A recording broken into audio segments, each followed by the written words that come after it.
Hello everyone, this is Abhijit from Abhi Changer. Recently I watched Ridley Scott's new series called Raised by Wolves. It's on HBO Max.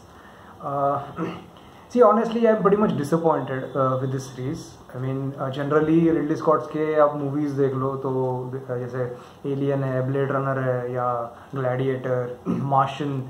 These are kind of series movies जहाँ पे this particular theme है और वो theme को जिस तरह से Ridley Scott explore करता है, you know, he has pretty much exact understanding how he needs to portray some things, and he has the capability to execute it and bring it onto the screen very effectively, you know.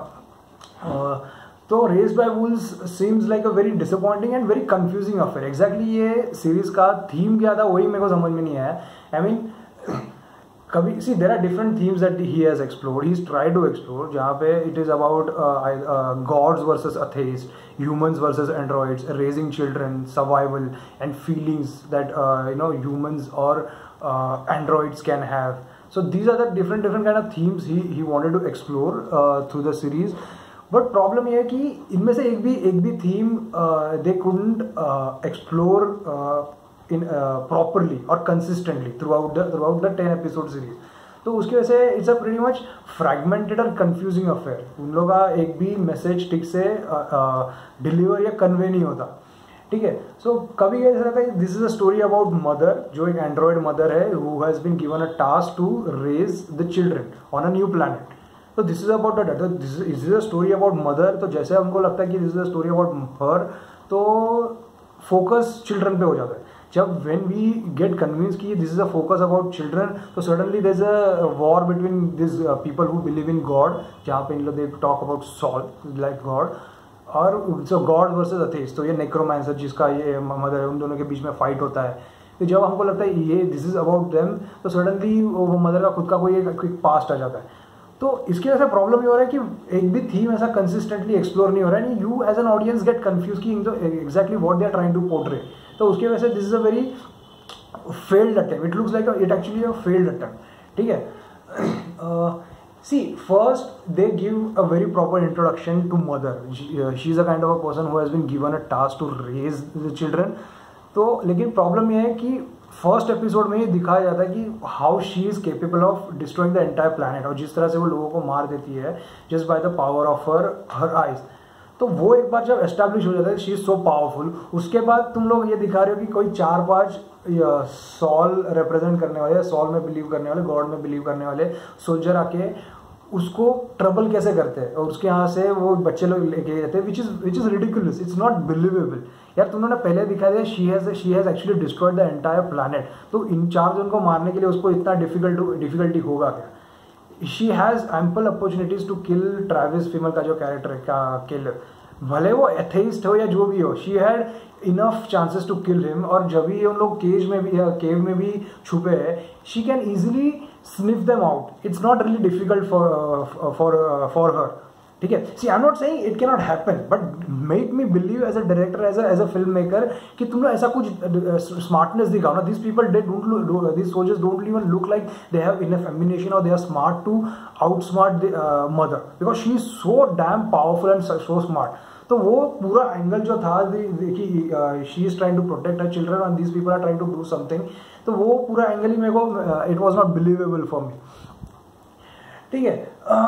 There are some good things about Raised by Wolves. Is first of all the character of mother. She is the only character I feel very humane, also very complete character. ठीक है. उसके अंदर एक maternal instinct भी है. She is doing everything to raise children. She is very loving to them, caring to them. She will also do anything to protect them.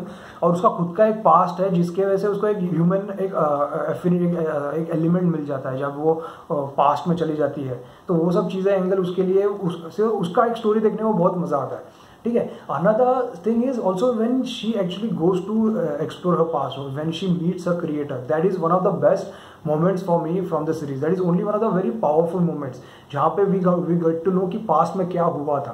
I really wanted to know कि अर्थ कैसे destroy हुआ, नेक्रोमांसर ने वो पूरा planet कैसे destroy किया, क्यों destroy किया, what was the exact war between this gods and atheists. Obviously we know कि गॉड्स वर्सेस एथेस में कैसे झगड़े होते हैं, but we wanted to see that. उसके ऊपर से ही फिर ये जो वर्ल्ड में दे हैव कम हियर, उसका एक अच्छा तरह से एक एक्सटेंशन मिलता है, नेचुरल एक्सटेंशन मिलता था, वो उन्होंने दिखाया नहीं है, ठीक है।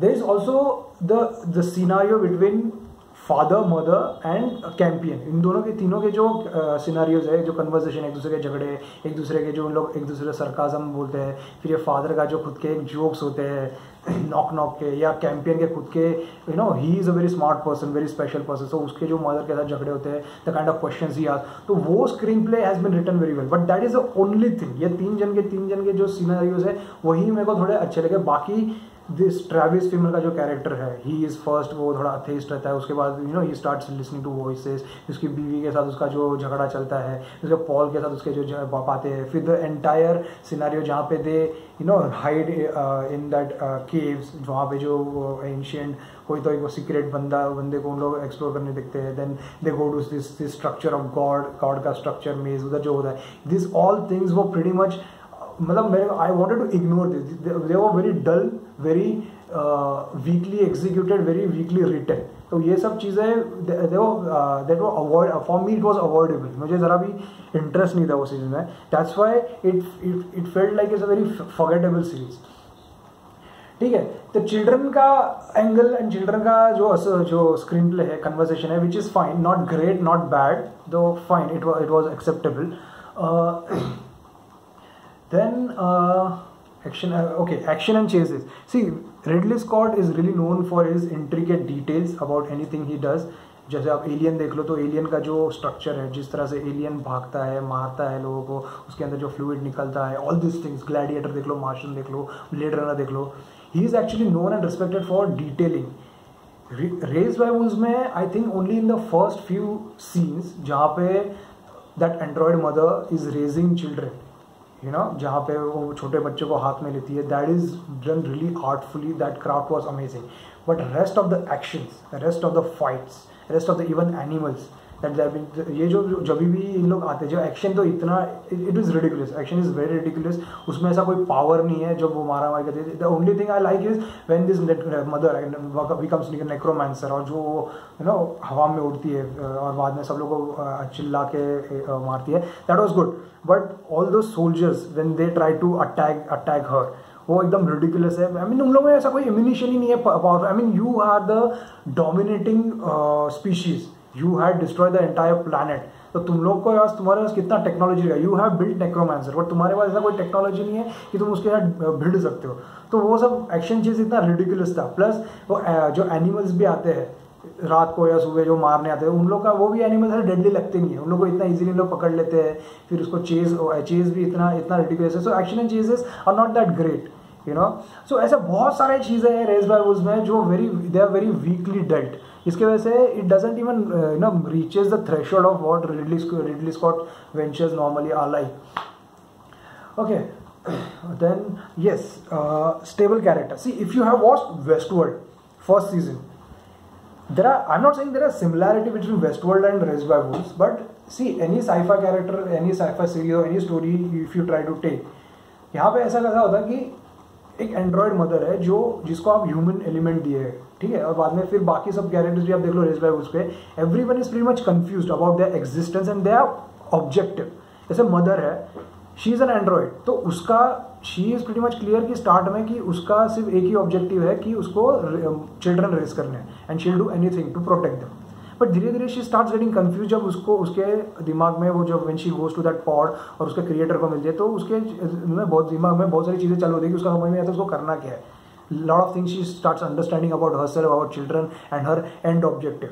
फादर ऑल्सो स्टार्ट में उसको पता है, बाद में वो भी कंफ्यूज हो जाता है उसको करना क्या है। चिल्ड्रन को भी पता नहीं है, उनको इधर रहना चाहिए, उनको अथेइस्ट बनना चाहिए, उनको कोई चीज़ में बिलीव करना चाहिए, किधर रहना चाहिए।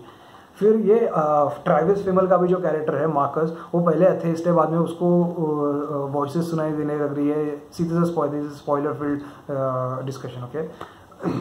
सो वो भी कंफ्यूज्ड है। So every character in Raised by Wolves is confused exactly what they want to do, which is fine with me. This is narrative जहाँ पे ऐसा होता है कि कंफ्यूज होगा। But to give stability in terms of this confusing characters, एक ऐसा stable character होना चाहिए जो आपको एक गाइडिंग लाइट देता है, आई अंडरस्टैंडिंग, एक स्टेबिलिटी देता है। वेस्ट वर्ल्ड में फर्स्ट सीजन में व्हेनेवर डोलोरेस और एनी अदर कैरेक्टर मेव और एनी कैरेक्टर गेट्स कंफ्यूज्ड, वो टाइम पे doctor Ford, that is Anthony Hopkins, is there to give the stability to them. He has that kind of discussion with Bernard or Dolores to give them a guiding light कि उसको क्या करना है। एक narration होता है उसका जो एक प्रेजेंस होता है उसका कैरेक्टर का, इसकी वजह से यू फील कि हाँ this is where the story is going. Raised by उसमें ऐसा होता है कि ऐसा एक भी कैरेक्टर नहीं है जिसको खुद को पता है कि व्हाट दे आर डूइंग, तो you needed to have some kind of one character, at least a creator बहुत स्टार्ट में आ जाना चाहिए था जिसने नरेशन देना चाहिए था, या तो at least he needs to give some kind of guiding light not to just character as an audience to us as well कि क्या हो रहा है। Because throughout 10 episode we just get confuse कि एग्जैक्टली स्टोरी कहाँ जा रहा है, किधर जा भी रहा है कि नहीं जा रहा है, बिकॉज कैरेक्टर्स भी कंफ्यूज है तो we also going to get confuse. So this is one of the biggest flaws of the series, जहाँ पे there is not a single character who is stable, समझ रहे थे, उसकी वजह से raised by wolves doesn't raise that bar. Cinematography generally any venture of Ridley Scott you see it is always amazing. His production design, his production setup, his gadgets, everything is amazing. So that's 60% cinematography, I loved it. It looks like a new planet, it looks like a planet in a dystopian world जहाँ पे there is hardly, I mean you can survive but it is not absolutely habitable like Earth. So I mean life is difficult here. Okay तो उस हिसाब से जो grey element दिया है वो प्लैनेट को, और जैसे क्रॉप्स और वो जो पिट्स है वो सब देख के ऐसा सच में लगता है कि it's a dangerous world. Okay so in terms of that production design, set designers and cinematography is amazing. My only problem is कि throughout the 10 episode there is only grey element in terms of colour, you know there has to be some kind of different colour shades, even in terms of black shade, black or gray shade, that's fine, but थोड़ा differentiation होना चाहिए, at least you know. See, if you see Blade Runner, it is also pretty much you know in terms of color it was dull, but when what is his name, Ryan Gosling goes to find Harrison Ford, that cinematography, that color is orange, you know, so there's a distinctiveness to different places, it gives you some kind of a change in location, so आपको भी देखने के लिए थोड़ा मजा आता है। तो रेस बाय वुल्व्स में थ्रू आउट द वो जो ग्रे शेड है, ग्रे कलर पैलेट है, वो थोड़ा सा डल हो जाता है एक टाइम के बाद। एटलीस्ट जब वो पिट में जाते हैं तो पिट में थोड़ा ऑरेंजिश या थोड़ा दूसरा कलर देना चाहिए था, बिकॉज पिट इज ऑलवेज, उसका बॉटम वैसे भी बोला ना ज्वालामुखी जैसा ही है। Then there is also this desert में there is a god structure, तो एटलीस्ट वो रीजन थोड़ा डिफरेंट कलर में या डिफरेंट शेड में दिखाना चाहिए था, जिसकी वजह से क्या है एक लोकेशन सिनेमाटोग्राफी के हिसाब से डिस्टिंक्टिव अपीयरेंस और डिस्टिंक्टिव एक्सपीरियंस हमको मिलता था। तो वो थोड़ा cinematography 40% they should have you know explored in a different way. Then end, I didn't understand the end of the series कि यार तुम लोग थ्रू आउट द सीरीज तुम लोग सीजन ये बता रहे हो कि this is story about mother and children, या बाद में ऐसा सडनली तुमने इतना बिजार एंडिंग कर दिया है जहाँ पे ये सीधा उनको छोड़ के किधर निकल जाती है और उनका बच्चा भी कोई सरपंच है या क्या है। I just didn't understand. I mean, I tried to find some kind of logic. I didn't understand. Maybe I'm not capable enough, but I just didn't like the end. ठीक है, so there are lot and lots of flaws in Raised by Wolves rather than actually the strength. There is hardly any strength in the series, and I don't expect this kind of things from Ridley Scott as well as HBO, because they are known to have a good series, good theme or topics.